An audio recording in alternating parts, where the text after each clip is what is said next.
નમસ્કાર, મારું નામ મૃણાલિની ભટ્ટ છે. આજે હું આઈટીઆઈમાં ચાલતા સોલાર ટેકનિશિયન ટ્રેડને અંતર્ગત identifying challenges in placement of PV modules તથા પીસીયુ ઇન સાઇટનો હું તમને તાલીમ અને યોગ્ય માર્ગદર્શન આપીશ. તો આજના ટૉપિક અંતર્ગત આપણે કયા કયા મુદ્દા, કયા કયા પોઈન્ટ્સ લઈશું એ હું તમને થોડો સમરી આપી દઉં. તો આજના ટૉપિકમાં આપણે placement of PV modules, portrait હશે એનું ઓરિએન્ટેશન કે લેન્ડસ્કેપ હશે. પછી બીજો મુદ્દો છે કે આપણો જે એરિયા છે, જે રૂફ એરિયા છે એ આપણે કેટલો કન્સિડર કરવાનો રહેશે, એ એરિયા શેડો ફ્રી હશે કે નહીં. બીજું કે આપણે જેના પર પીવી પેનલ્સ માઉન્ટ કરીએ છીએ એ સ્ટ્રક્ચર કેવું હશે, અલગ અલગ પ્રકારનું હશે કે સેમ હશે. પછી આપણે જોઈશું કે આપણું બિલ્ડિંગનું એજિંગ, એટલે કે આપણું બિલ્ડિંગ કેટલું જૂનું છે, કેટલું લેટેસ્ટ છે. અને આપણે આગળ પીસીયુ જે મોડ્યુલ છે એ પીસીયુને કેવી રીતે અને ક્યાં ગોઠવીશું.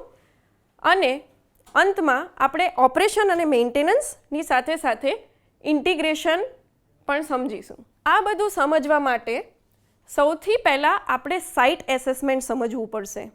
તો મેં જે પણ મુદ્દા સમજાયા એ બધા સાઇટ એસેસમેન્ટની અંડર કવર થઈ છે. તો સાઇટ એસેસમેન્ટ આપણે શું કામ કરવું જોઈએ? તો સાઇટ એસેસમેન્ટ આપણે એટલા માટે કરવું જોઈએ કે આપણે જે જગ્યાએ સોલર પેનલ ઇન્સ્ટોલ કરીએ છીએ તો તે જગ્યાએ સોલર પેનલ ઇન્સ્ટોલ કર્યા પછી આપણને શું આપણો જોઈતો આઉટપુટ મળે છે, આપણને શું વધારે સમય સુધી, એટલે કે વધારે વર્ષો સુધી આપણે એનો ઉપયોગ કરી શકીએ છીએ, અથવા તો આપણે એને લાંબા સમય સુધી સારું પરફોર્મન્સ કરી શકે એ માટે આપણે એને ઇન્સ્ટોલ કરીએ છીએ. તો આ ઇમેજમાં તમે જોઈ રહ્યા છો કે સોલાર પેનલ ઇન્સ્ટોલ કરેલી છે. તો આમાં સોલાર પેનલ ઇન્સ્ટોલ કરતાં પહેલાં એ ચેક કરવામાં આવ્યું કે આ જે સાઇટ છે એ સોલાર પ્રોપર્ટી છે કે નહીં.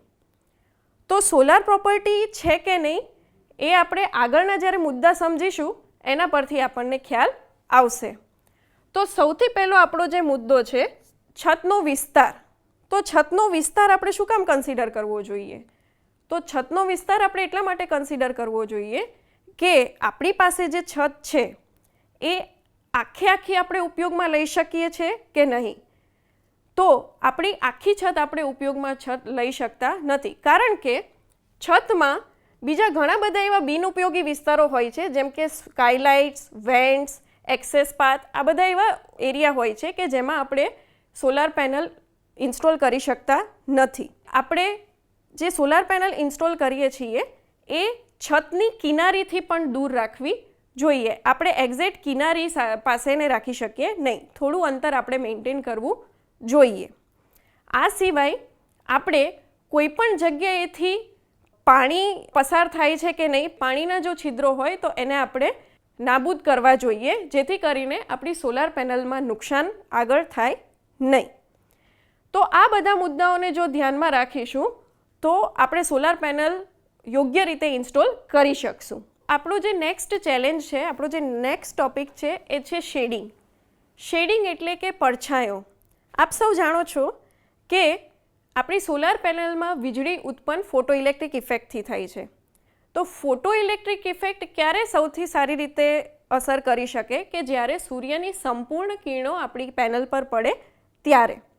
પણ ઘણી વખત એવું બને છે કે આજુબાજુના બિલ્ડિંગ, વૃક્ષો અને બીજી ઊંચી ઇમારતોના કારણે આપણા પેનલ પર પડછાયો પડતો હોય છે.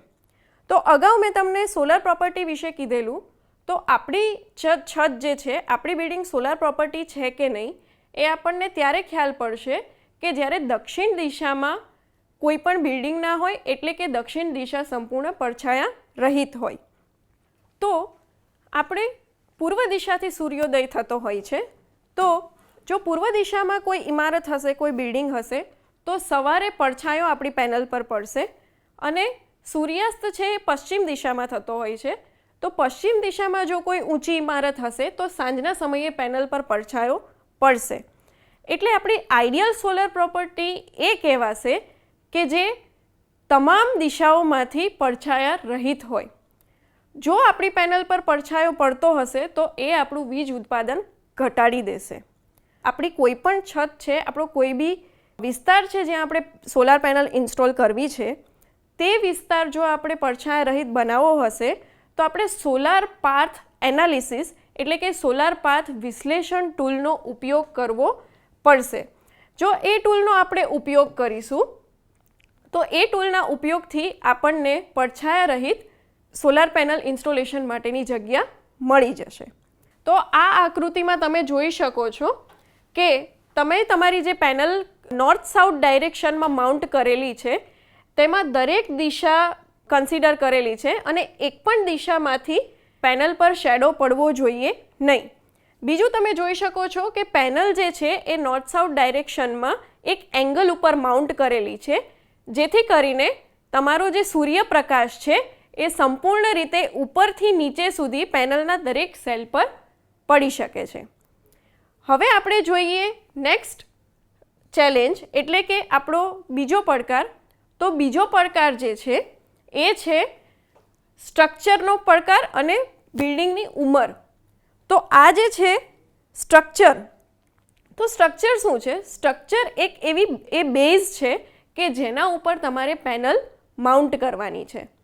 તો તમારા સ્ટ્રક્ચર જરૂરી નથી કે દરેક જગ્યાએ એક જ પ્રકારના હોય. તમારા સ્ટ્રક્ચર અલગ અલગ હોઈ શકે છે. ઘર હોય તો તમને અલગ સ્ટ્રક્ચર મળી શકે છે, કોઈ ઇન્ડસ્ટ્રીયલ બિલ્ડિંગ હોય તો અલગ સ્ટ્રક્ચર મળી શકે છે, કોઈ બીજી ઇમારત હોય તો અલગ સ્ટ્રક્ચર મળી શકે છે. તો આવા દરેક અલગ અલગ સ્ટ્રક્ચરનો તમારે સ્ટડી કરવો પડે. તો આ સ્ટડી શું કામ કરવાનો? કારણ કે તમારે જે મોડ્યુલ છે, પીવી મોડ્યુલ છે, એ તમારે કોઈ જગ્યાએ ગોઠવવું હશે તો એનું એક ચોક્કસ વજન હશે. તો સ્ટ્રક્ચર જો તમારું નબળું હશે અને જો એ વજન નહીં લઈ શકે, સ્ટ્રક્ચરનું વિશ્લેષણ કરેલું નહીં હોય, તો તમારી સિસ્ટમ જે તમે ઇન્સ્ટોલ કરી છે એ બ્રેક થઈ જશે. તો આ ઇમેજમાં તમે જોઈ શકો છો કે જૂની પ્રકારના જે મકાનો હતા કે જેમાં ઉપર નળિયા મૂકેલા હતા, તો આવા પ્રકાર માટે જો તમારે સોલાર પેનલ ઇન્સ્ટોલ કરવી હોય તો તમારે તમારી પેનલનું વજન આ નળિયા ઝેલી શકે છે કે નહીં એ તમારે એનું વિશ્લેષણ કરવું પડે. બીજું, જે ઘણી બધી કંપનીઝ હોય છે, ઉપર જે છત હોય છે મેટલની હોય છે, તો એ મેટલની છત પર પણ જ્યારે તમારે પીવી મોડ્યુલ્સ ઇન્સ્ટોલ કરવા હોય તો એ છતનું પણ વિશ્લેષણ કરવું પડે કે એ છત એ ભાર લઈ શકશે કે નહીં. ત્રીજું અને મોસ્ટ કોમન છે આપણા મકાનો કે જેની ઉપર જે એક આરસીસી સિમેન્ટ સ્ટ્રક્ચર છે. તો આવા સિમેન્ટ પર ઘણી વખત સહેલું બની જાય છે. પણ બીજું મેં જે તમને જે આગળ મુદ્દો કીધો હતો એ છે બિલ્ડિંગની ઉંમર.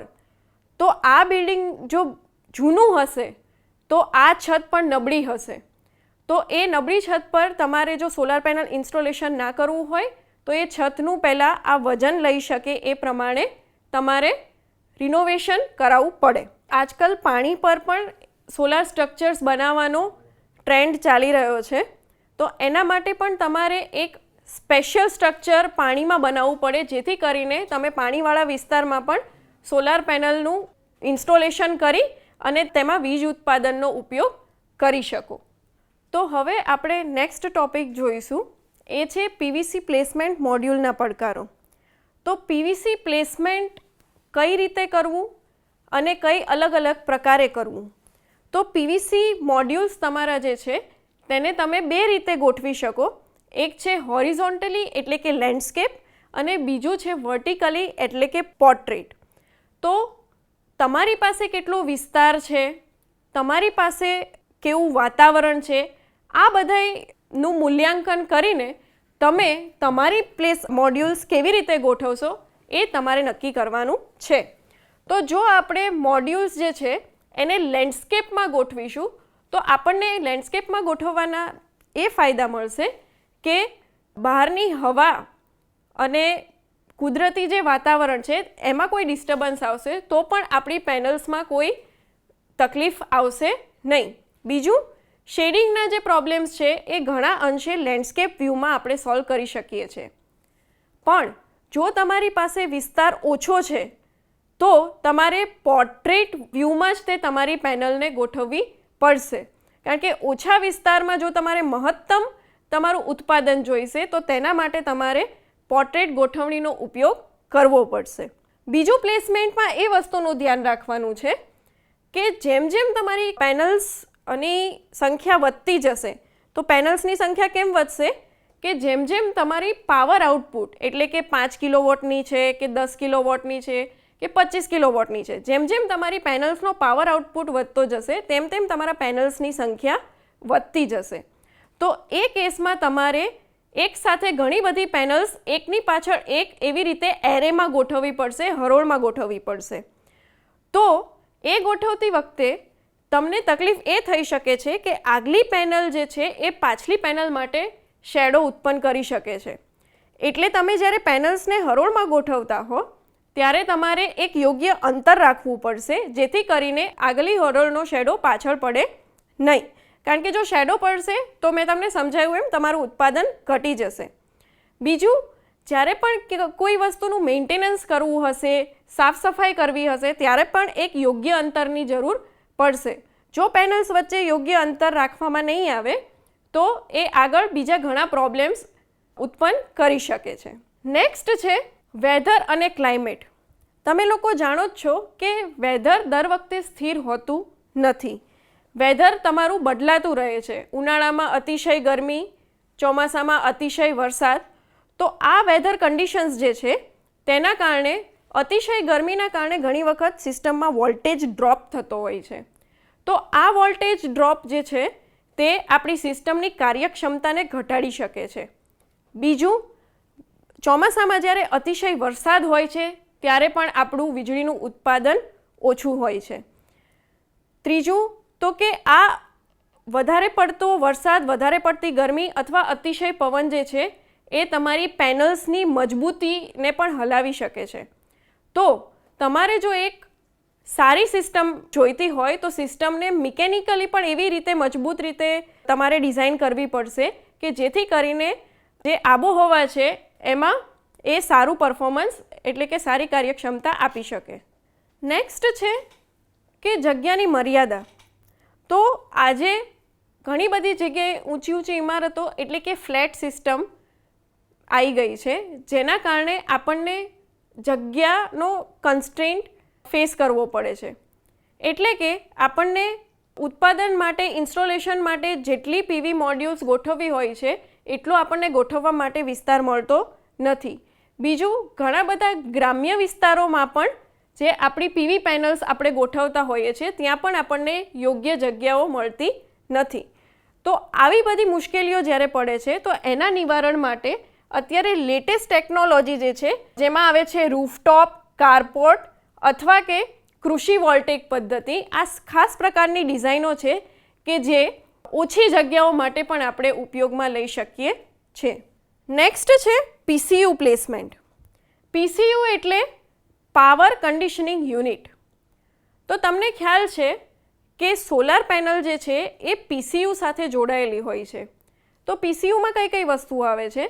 તો પીસીયુમાં આવે છે ઇન્વર્ટર, પછી સોલાર કંટ્રોલર, ગ્રીડ કંટ્રોલર. તો આ બધા એવા યુનિટ્સ છે કે જ્યાં સોલારમાં ઉત્પન્ન થયેલી વીજળી જે ડીસી વીજળી છે એ એસીમાં કન્વર્ટ થાય છે અને પછી આપણા ઘર સુધી અથવા તો જ્યાં આગળ એનો ઉપયોગ છે ત્યાં સુધી આપણે પહોંચાડીએ છીએ.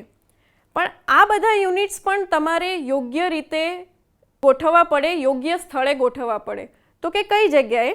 તો કે એવી જગ્યાએ કે જ્યાં આગળ હવાની અવરજવર વધારે હોય, જ્યાં આગળ વેન્ટિલેશન સારું હોય. કારણ કે જો આ યુનિટ્સ એવી જગ્યાએ જો મુકાશે કે જ્યાં ભેજ વધારે હોય કે પછી જ્યાં આગળ ગરમી વધારે હોય એવી જગ્યાએ મુકાશે તો આ બધા યુનિટ્સમાં મેન્ટેનન્સ વધી જશે. બરાબર? જ્યારે પીસીયુ યુનિટ ભારે વરસાદમાં ગોઠવવામાં આવે છે ત્યારે તમારી ઇલેક્ટ્રિકલ સિસ્ટમ આગળ આપણે એવું ઈચ્છીએ કે પાણી ઓછું જાય. તો જ્યારે વરસાદને એવું હોય ત્યારે તમારે તમારી પીસીયુ સિસ્ટમ્સને કોઈ એવા એરિયામાં મૂકવી પડશે કે જ્યાં આગળ પાણીની અવરજવર ના રહે. પીસીયુ જે યુનિટ છે તમારો એ તમારે તમારી જે ડીસી કેબલ્સ જે સોલારમાંથી આવે છે તેની નજીક પણ ગોઠવવો પડે, જેથી કરીને આગળ એમાં કોઈ ઇલેક્ટ્રિકલ ફોલ્ટ્સની સમસ્યા થાય નહીં. બીજું, તમારે ઘણી વખત ઓનગ્રીડ સિસ્ટમ હોય તો ઓનગ્રીડ સિસ્ટમ માટે તમારે તમારો જે પીસીયુ યુનિટ છે એને સિસ્ટમની ગ્રીડ સાથે કનેક્ટ કરવાનો છે, તો એ પણ ડિસ્ટન્સ તમારે ધ્યાને લેવું જોઈશે. તો પીસીયુ યુનિટ એક ઇલેક્ટ્રિકલ યુનિટ છે, તો એ ઇલેક્ટ્રિકલ યુનિટમાં ફોલ્ટની સંભાવના ઘણી વધારે હોય છે. તો આવા સમયે આપણે એ ધ્યાન રાખવું જોઈએ કે પીસીયુ યુનિટને વ્યવસ્થિત રીતે ગ્રાઉન્ડિંગ કરેલું છે કે નહીં. બરાબર. નેક્સ્ટ છે ઓપરેશન અને મેન્ટેનન્સ. ઓપરેશન અને મેન્ટેનન્સ એ ખૂબ અગત્યનું પાસું છે. કોઈ બી સિસ્ટમને લાંબા સમય સુધી સારી કાર્યક્ષમતા પર આપણે વર્ક કરાવી હોય છે, તો એના માટે એનું રેગ્યુલર મેન્ટેનન્સ અને રેગ્યુલર મોનિટરિંગ આવશ્યક છે. રેગ્યુલર મેન્ટેનન્સ એટલે શું કે થોડા સમય અંતરે આપણે એના મેન્ટેનન્સ મોડ્યુલમાં જે પણ આપણને ગાઈડન્સ આપ્યું હોય એના એન્યુઅલ મેન્ટેનન્સ મોડ્યુલમાં એ આપણે ફોલો કરવું પડશે. જેમ કે ગુજરાતમાં આપણે જોઈએ તો રેતાળ વિસ્તારો હોય છે, એટલે આપણી પેનલ્સ ઉપર ધૂળ બહુ જામી જાય છે. તો આપણે રેગ્યુલર બેઝિસ પર એ ધૂળને સાફ કરવી જોઈશે, કારણ કે જો આપણે એ પેનલ્સની સાફ સફાઈ રેગ્યુલર બેઝિસ પર નહીં કરીએ તો આપણને આપણું જોઈતું ઉત્પાદન મળશે નહીં. બીજું કે આપણે જો પેનલ્સની કાર્યક્ષમતા વધારવી હોય તો જે એએમસી પ્રોગ્રામ છે તેનું પણ રેગ્યુલર પાલન કરવું પડશે. નેક્સ્ટ, આપણે એક એવી સિસ્ટમનો ઉપયોગ કરવો પડશે કે જેના દ્વારા આપણને રેગ્યુલર આપણા ઉત્પાદનનો ડેટા મળતો રહે. તો આપ સૌ જાણો છો કે અત્યારે રિમોટ સેન્સિંગનો ઉપયોગ થાય છે, કે જેમાં આપણે મોબાઈલમાં રેગ્યુલરલી આપણી જે વીજળી ઉત્પાદન થાય છે એનો ડેટા રેગ્યુલરલી આપણે લેતા રહીએ છીએ. જો ઓછું ઉત્પાદન બતાવે તો આપણે યોગ્ય ટેકનિશિયન પાસે એનું મેન્ટેનન્સ કરાવતા હોઈએ છીએ. એટલે જ્યાં આગળ આવી રિમોટ સેન્સિંગ પદ્ધતિનો અભાવ છે ત્યાં આગળ સિસ્ટમ ઘણી જટિલ બની જાય છે, કારણ કે તમને ફોલ્ટની કે તમને ઓછા ઉત્પાદનની જાણ જલ્દીથી થતી નથી. બીજું કે ઘણી બધી જગ્યાએ યોગ્ય ટેકનિકલ પર્સન, યોગ્ય ટેકનિશિયન આપણને મળતા નથી, જેના કારણે પણ ઓપરેશન અને મેન્ટેનન્સ જે છે એ આપણું નબળું પડે છે અને યોગ્ય મેન્ટેનન્સ થતું નથી. અને નિયમિત યોગ્ય મેન્ટેનન્સ ના થવાના કારણે આપણે ઘણી બધી વખત આપણી સિસ્ટમ ડાઉન જતી હોય છે, એટલે કે આપણું જોઈતું ઉત્પાદન આપણને મળતું નથી. નેક્સ્ટ આપણે સમજીએ ઇન્ટિગ્રેશન. તો મેં તમને અગાઉ વાત કરી કે જે on grid system, on grid સિસ્ટમમાં આપણે આપણું સોલારમાંથી થતું ઉત્પાદન ઇન્ટિગ્રેટ કરીએ છીએ. ઇન્ટિગ્રેટ કરવું એટલે આપણી જે પાવર લાઇન્સ હોય છે એની ફ્રીક્વન્સી અને વોલ્ટેજ સાથે આપણા સોલર પેનલની ઉત્પન્ન થતા જે પાવર છે એનું વોલ્ટેજ અને ફ્રીક્વન્સીનું એકસાથે સિંક્રોનાઇઝેશન કરવું. એટલે કે ધારો કે 50 હર્ટ્ઝ ફ્રીક્વન્સી સાથે આપણી ગ્રીડ સિસ્ટમ ચાલે છે, તો આપણું સોલારનું જે ઉત્પાદન છે એ પણ 50 હર્ટ્ઝ ઉપર હોવું જોઈએ. ઘણી વખત એવા પ્રોબ્લેમ થતા હોય છે કે ફ્રીક્વન્સીમાં વધારો ઘટાડો થાય, વોલ્ટેજમાં ઘણી વખત સર્જ આવે. તો આવી બધી પરિસ્થિતિમાં તમારે ડિસ્ટ્રીબ્યુશન સિસ્ટમ ઓપરેટર જે ડીસીઓ છે એની સાથે તમારે સંચાલન રાખવું પડે. તો આપણે જ્યારે ઇન્ટિગ્રેશન કરતા હોઈએ છીએ ત્યારે તેની વાયરિંગની સુરક્ષા માટે તમારે સર્જ પ્રોટેક્શન આપવું પડે. તમારે વાયરિંગ લૂઝ છે કે નહીં કોઈ જગ્યાએથી એ નિયમિતપણે ચેક કરવું પડે અને તમારે એનું યોગ્ય ગ્રાઉન્ડિંગ કરવું પડે. જો આ વસ્તુ નહીં કરેલી હોય તો ઘણી બધી વખત ઇલેક્ટ્રિકલ ફોલ્ટ્સ સિસ્ટમમાં ઘણા વધી જતા હોય છે. તો આ હતા તમામ પડકારો. તો આપણે એક પછી એક પડકાર જોયો, જેમ કે છતનો વિસ્તાર, બિલ્ડિંગની ઉંમર, આપણને કેટલો યુઝેબલ એરિયા મળે છે સોલાર પેનલ ઇન્સ્ટોલેશન માટે, વેધર અને ક્લાઇમેટ, પછી મોડ્યુલના પ્લેસમેન્ટ્સ એટલે કે લેન્ડસ્કેપ અથવા તો પોર્ટ્રેટ ઓરિએન્ટેશન, પછી આપણે જોયું ઓપરેશન અને મેન્ટેનન્સ, અને અંતમાં આપણે જોયું ઇન્ટિગ્રેશન. તો આ દરેક મુદ્દાઓનું જો ધ્યાન રાખવામાં આવે સોલાર પેનલ ઇન્સ્ટોલેશન કરતાં પહેલાં, તો તમારી સોલાર પેનલ જે છે એ સારામાં સારું આઉટપુટ આપી શકે, ખૂબ ઘણી સારી કાર્યક્ષમતા સાથે કામ કરી શકે અને લાંબા સમય સુધી કામ કરી શકે. અને જો યોગ્ય રીતે ઓપરેશન અને મેન્ટેનન્સ કરેલું હોય એના યોગ્ય નક્કી કરેલા શેડ્યુલ પ્રમાણે, તો એમાં ફોલ્ટ આવવાની સંભાવના પણ એકદમ ઓછી હોય છે. તો આ હતો આજનો ટૉપિક. હવે હું તમને આજના ટૉપિકને લગતા થોડા અગત્યના MCQ સમજાવીશ કે જેના દ્વારા તમને ખ્યાલ આવે કે પરીક્ષાલક્ષી જો તૈયારી કરવી હોય તો કઈ રીતે કરી શકાય. આપણો પહેલો પ્રશ્ન છે કે પાવર કન્ડિશનિંગ યુનિટ અથવા ઇન્વર્ટર માટે આદર્શ સ્થાન સામાન્ય રીતે ક્યાં હોય છે? તો આપણો સાચો જવાબ છે સી. હાલના ઇલેક્ટ્રિક ગ્રીડ કનેક્શન પોઈન્ટની નજીક સૂકા છાયાવાળા અને સારી રીતે વેન્ટિલેટેડ વિસ્તારમાં આપણે ઇન્સ્ટોલ કરીશું. નેક્સ્ટ આપણો પ્રશ્ન છે કે પોર્ટ્રેટ ઓરિએન્ટેશનની સરખામણીમાં લેન્ડસ્કેપ ઓરિએન્ટેશન શા માટે શેડિંગ સામે વધુ સ્થિતિસ્થાપક ગણી શકાય છે?